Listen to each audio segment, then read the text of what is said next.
स्वागत है आपका करंट अफेयर वीडियो में, जो मैं डेली लेके आता हूँ friends at preparation YouTube channel पर सुबह 7 बजे। तो स्टार्ट करते हैं आज का क्वेश्चन। उससे पहले बताना चाहूँगा कि आप इस वीडियो को अच्छे से यूटिलाइज करने के लिए क्वेश्चन को अटेम्प्ट करिए। अगर आप मिस्टेक करते हैं, आपसे क्वेश्चन गलत हो जाता है, तो एक्सप्लेनेशन को ध्यान से देखिए और बार बार प्रैक्टिस करके आप अपने करंट अफेयर पोर्शन को इम्प्रूव कर सकते हैं। जो आपके जो कॉम्पिटिटिव एग्जाम है उसमें ये काफ़ी यूजफुल टॉपिक है जो आप पढ़ने वाले हैं अभी। स्टार्ट करते हैं। Consider the following statements with reference to the Swamitra scheme. It is a scheme for mapping the land parcel in rural inhabitant area. It is a pan-India scheme launched by the Ministry of Panchayati Raj. Which of the statement given above are correct? Your options are A, 1 only, B, 2 only, C, both 1 and 2, D, neither 1 nor 2. अगर इस question को ध्यान से देख रहे हैं तो इसमें स्वामित्रा स्कीम क्या होता है, अगर आपको ये आपने इसके बारे में न्यूज़ में भी रिसेंटली न्यूज़ में अगर आपने पढ़ा है तो आप इस क्वेश्चन को बहुत इजीली आंसर कर सकते हैं। इसमें बात जैसे दोनों स्टेटमेंट को आप देख रहे हैं तो फर्स्ट स्टेटमेंट में बोला गया है ये एक लैंड मैपिंग का स्कीम है। अगर आपको ये ऑप्शन सही लग रहा है, ये दोनों स्टेटमेंट ठीक लग रही है, तो आप इस हिसाब से ये 4 ऑप्शन को चूज कर सकते हैं। और सेकेंड ये बोला गया जो लॉन्च किया गया है मिनिस्ट्री ऑफ पंचायती राज ने इसे लॉन्च किया हुआ है। तो ये आप देखिए और फिर अटेम्प्ट करिए क्वेश्चन को। तो इसका जो करेक्ट आंसर है इसका ए, यानी कि 1 ओनली। अब बात कर लेते हैं स्वामित्रा स्कीम है क्या।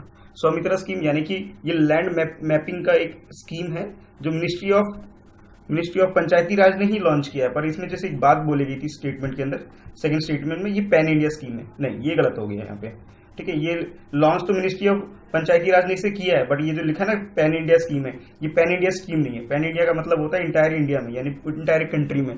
तो पूरी कंट्री में इसे लॉन्च नहीं किया गया इसे बस इसे ओनली 6 स्टेट में, ये 6 राज्य हैं वहां पे इसे लॉन्च किया गया है, जिसमें हरियाणा, कर्नाटका, मध्य प्रदेश, महाराष्ट्र, उत्तर प्रदेश, उत्तराखंड, ये 6 स्टेट है जहां पर ये स्कीम लॉन्च की गई है। पार्सल लैंड मैपिंग का जो पार्सल स्कीम है ये सिर्फ इन 6 स्टेट में लॉन्च किया गया है। तो यानी कि हमारा जो फर्स्ट स्टेटमेंट वो करेक्ट है और सेकंड स्टेटमेंट में कुछ करेक्ट है, कुछ गलत है इसके अंदर, यानी कि आधा सही है आधा गलत है। ठीक है, पूरे पैन इंडिया नहीं है ये, बल्कि ओनली 6 स्टेट में इसे लॉन्च किया गया हुआ है। अब चलते हैं सेकंड क्वेश्चन की तरफ।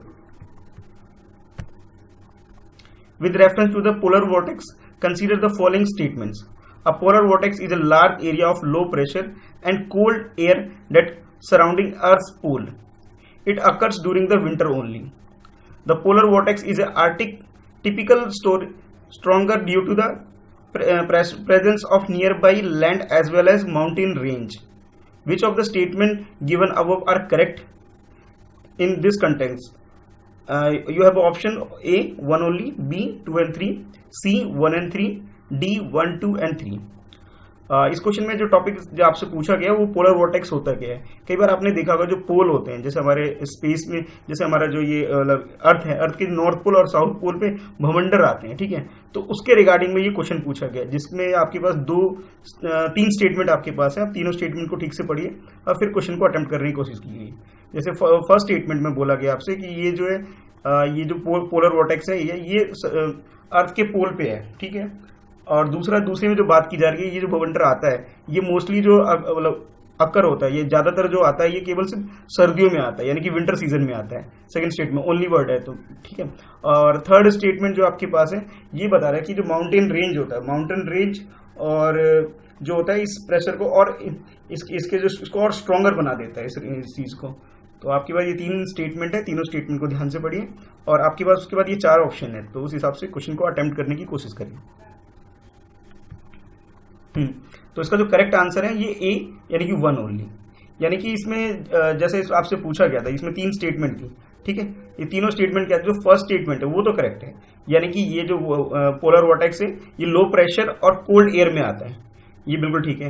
दूसरा ये बोला गया कि ये विंटर ओनली, कि ये सर्दी यानी सर्दी का टाइम होता है, ऐसा नहीं है, ये दोनों सीजन में होता है। ये हो जाता है कि सर्दी में भी होता है और गर्मियों में भी होता है, यानी कि ये दोनों सीजन में होता है। ये ऐसा कोई कंडीशन नहीं है कि सिर्फ विंटर में होगा। ठीक है, और लास्ट स्टेटमेंट जो था ये पोलर वॉर्टेक्स जो है, ये जो माउंटेन रेंज, जैसे आपसे बोला गया था कि माउंटेन रेंज जो इसे स्ट्रॉन्गर बनाती है, बल्कि स्ट्रॉन्गर नहीं बना देती इस भवंडर को, बल्कि इसे ये वीक कर देती है। तो यानी कि थर्ड स्टेटमेंट हमारा गलत हो गया। और सेकंड स्टेटमेंट में जो बोला गया कि ये एग्जिस्ट करती है विंटर में, तो ये विंटर में नहीं होती है, बस ये होता है कि वीक हो जाता है, समर में वीक हो जाता है और विंटर में स्ट्रॉन्गर हो जाता है। लेकिन ऐसा नहीं है कि सिर्फ विंटर में अकर होता है, ठीक है। तो आप समझ गए होंगे कि ये समर में ये स्ट्रॉन्गर हो जाते हैं और विंटर में स्लो हो जाता है, थोड़ा हो जाता है। लेकिन इसका मतलब ये नहीं कि सिर्फ विंटर में अकरेंस होता है, ऐसा नहीं है। तो अब चलते हैं नेक्स्ट क्वेश्चन की तरफ। Consider the pairs. अब यहाँ पे क्या है कि आपके पास लेफ्ट कॉलम और राइट कॉलम में कुछ पेयर्स गिवन है। जैसे फर्स्ट कॉलम जैसे आप देख रहे हैं, लेफ्ट कॉलम में आपके पास माउंटेन पास है, और जो सेकंड और जो आप कॉलम देख रहे हैं यहाँ पे आपके पास स्टेट है। यानी कि ये पासेस गिवन है, आपके पास स्टेट गिवन है। तो आपको मैच करना है कि ये मतलब ये जो इसके सामने लिखा हुआ है करेक्ट है या इनकरेक्ट है, ठीक है। उस हिसाब से आपके पास ये 4 ऑप्शन है। तो ऐसे आप एक बार अटेम्प्ट करिए, कोशिश करिए, फिर मैं डिस्कस करता हूँ आंसर। तो इसमें अगर आप ध्यान से देखें, यानी कि सबसे पहले तो आप ये समझना है कि ये ला या पास होता क्या है। जब 2 माउंटेन रेंज होता है, मान लीजिए 2 माउंटेन रेंज है, mountain A mountain B, 2 mountain range है, तो 2 माउंटेन रेंज के बीच के अगर कोई रास्ता होता है उसे हम दर्रा या ला या पास वर्ड यूज करते हैं। ये तिब्बतन वर्ड है या बुद्धिस्ट लैंग्वेज में ये वर्ड यूज किया जाता है, क्योंकि हमारा जो हिमालय जो रीजन है और तिब्बत जो रीजन है, तो ये काफी मतलब एक दूसरे से अटैच्ड है। तो मोस्टली वर्ड जो आते हैं ये तिब्बतन लैंग्वेज से ये वर्ड आए हुए हैं। तो पहले तो ये कॉन्सेप्ट समझ लिया। फिर अब ये देखते हैं, ये सिपकी ला जो है ये अरुणाचल प्रदेश में नहीं है बल्कि हिमाचल प्रदेश में। तो ये जो फर्स्ट मैचिंग जो हमारा जो फर्स्ट है ये गलत हो गया हमारा, ठीक है। नेक्स्ट जो है रोहतांग पास है, रोहतांग पास ये हिमाचल प्रदेश में, ये करेक्ट हो गया। फिर बॉमडिला है, बॉमडिला उत्तराखंड में नहीं है बल्कि अरुणाचल प्रदेश में, ठीक है। अब बॉमडिला ये क्या नाम है, तेजपुर से जब आगे जाते हैं हम आगे जाते हैं तो उधर से रास्ता पड़ता है, यानी कि अरुणाचल में है ये, ना कि उत्तराखंड में। अच्छा, फोर्थ जो नाथुला सिक्किम में बिल्कुल करेक्ट है, यानी कि इसका जो फोर्थ स्टेटमेंट मैचिंग जो फोर्थ स्टेटमेंट ये करेक्ट है और सेकंड करेक्ट है। यानी कि फर्स्ट और थर्ड यहाँ पे गलत हो गया, यानी कि सेकंड एंड फोर या सेकंड एंड फोर के हिसाब से देखें तो डी जो ऑप्शन है हमारा ये करेक्ट है, ठीक है। तो अब देख सकते हैं कि भी अब थोड़ा डिटेल में जानते हैं कि ये सिप्पी की ला ये होता है, ये है कहाँ। ये मैंने जैसे आपको बताया ये हिमाचल प्रदेश में, किन्नौर डिस्ट्रिक्ट है। किन्नौर डिस्ट्रिक्ट में जो इंडिया और तिब्बत का जो बॉर्डर है उसके आसपास का एरिया है ये, ठीक है। अब बात करते हैं रोहतांग पास की। तो रोहतांग पास जो है ये कनेक्ट करती है हमारे कंट्री में कुल्लू वैली को कनेक्ट करती है। ये लॉथर स्पीति को कनेक्ट करती है। अच्छा, उसके बाद बॉमडिला की बात करें तो जैसे मैंने आपको बताया था बॉमडिला अरुणाचल प्रदेश में, जो कि भूटान की जो कैपिटल है, ठीक है, भूटान की कैपिटल है या तिब्बत की जो कैपिटल है और भूटान को, इन दोनों एरिया को ये कनेक्ट करती है बॉमडिला। अच्छा, लास्ट में नाथुला जो है वो हमारे कंट्री में सिक्किम के अंदर है, जो ईस्ट सिक्किम डिस्ट्रिक्ट के अंदर है, ठीक है। और ये चाइना ने जो तिब्बत को जो ऑक्यूपाई किया हुआ है, चाइना ने जो ये रीजन ऑक्यूपाई किया है, तो उसमें तिब्बत का जो ऑटोनोमस रीजन है, यानी कि जो तिब्बतन लोग जो जिस रीजन को चलाते हैं उस रीजन के साथ ये अटैच्ड हैं।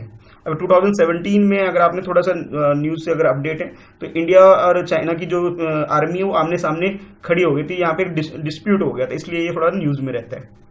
अच्छा, अब चलते हैं नेक्स्ट क्वेश्चन की तरफ। With reference to the application PreSoft, consider the following statement. It is a centralized accounting software intended for the maintenance of accounts by all 3 levels of Panchayat. It has been developed under the e-Panchayat Mission Mode project. अच्छा, इस question में क्या है कि आपके पास जो एक concept है, एक टर्म यूज किया गया PreSoft। तो PreSoft के बारे में अगर आपने अभी रिसेंटली न्यूज में भी पढ़ा है तो उस हिसाब से ये क्वेश्चन यहाँ उठाया गया है। तो इसमें जैसे फर्स्ट स्टेटमेंट आप देख रहे हैं, तो फर्स्ट स्टेटमेंट में आपसे बोला गया है कि जो PreSoft जो एप्लीकेशन है ये क्या करता है, जो हमारी कंट्री में जो पंचायती राज सिस्टम है तो इसकी जो 3 लेयर्स या लेवल जो है, जैसे विलेज लेवल, डिस्ट्रिक्ट लेवल और ब्लॉक लेवल, तो तीनों लेवल पे जो अकाउंटिंग से रिलेटेड जितने भी काम होते हैं गवर्नमेंट के, उसमें जो मेंटेनेंस वर्क होता है इस एप्लीकेशन को यूज करके किया जाता है। क्या ये स्टेटमेंट गलत है, सही है, ये आपको चेक करना है।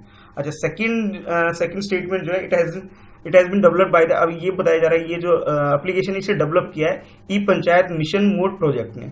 तो आपको जोन सा भी स्टेटमेंट सही लग रहा है उस हिसाब से आपके पास 4 ऑप्शन है, तो अटेम्प्ट करिए इस क्वेश्चन को। तो अगर आंसर की बात करें तो इसका जो करेक्ट आंसर है वो है सी, यानी कि बोथ, यानी कि फर्स्ट और सेकंड दोनों ही स्टेटमेंट यहाँ करेक्ट है। यानी कि ये जो PreSoft एप्लीकेशन है ये हमारी कंट्री में जिला यानी कि डिस्ट्रिक्ट, ब्लॉक ब्लॉक का मतलब होता है कि 10 से 12 विलेज जब कंबाइंड कर दिया जाता है तो उसे हम ब्लॉक बोलते हैं, विलेज आप लोग समझते हैं। तो ये तीनों लेवल पे जितने भी अकाउंटिंग वर्क होता है गवर्नमेंट की जितनी भी ट्रांजेक्शन होती है, तो उसका जो अकाउंटिंग वर्क जो होता है, उसका जो लेखांकन जो काम होता है, जो लिखने वाला काम होता है, मॉनिटरिंग या ऑडिट का जो काम होता है, वो इसी एप्लीकेशन को यूज करके किया जाता है। अच्छा, अब फिर ये बात हो गई कि इसे डेवलप किया गया। हाँ, इसे डेवलप किया गया है ई पंचायत मिशन मोड के प्रोजेक्ट के अंदर ही इसको डेवलप किया गया है, यानी कि दोनों स्टेटमेंट जो है वो करेक्ट हो गई यहाँ पे। अब चलते हैं नेक्स्ट क्वेश्चन की तरफ। With reference to the electric vehicle consider the following statement. अब हमारी कंट्री में जो इलेक्ट्रिकल व्हीकल आजकल जो चल रहे हैं उससे रिलेटेड यहाँ पे ये 3 स्टेटमेंट है आपके पास। आप तीनों स्टेटमेंट को ध्यान से पढ़िए और उसके बाद आपके पास ये ऑप्शन है। तो अब लेकिन इसमें ध्यान रखिएगा एक बार, इसमें करेक्ट नहीं पूछा गया आपसे पूछा जाए नॉट करेक्ट। जैसे मैं रीड कर देता हूँ, which of the statement given above are not correct, यानी कि जो नॉट करेक्ट का मतलब है जो गलत है वो आपका आंसर हो जाएगा। जैसे फर्स्ट स्टेटमेंट में रीड कर रहा हूँ कि fuel cell electric vehicle combine hydrogen oxygen and carbon to generate electric current, ठीक है। सेकंड स्टेटमेंट अगर मैं रीड कर रहा हूँ, ये है water and carbon dioxide are the only by product of FCEVS, ठीक है। अब उसके बाद FAME India is the governmental scheme to support electric vehicle. तो ये आपके पास 3 स्टेटमेंट है, तीनों स्टेटमेंट के हिसाब से आप क्वेश्चन अटेम्प्ट करिए।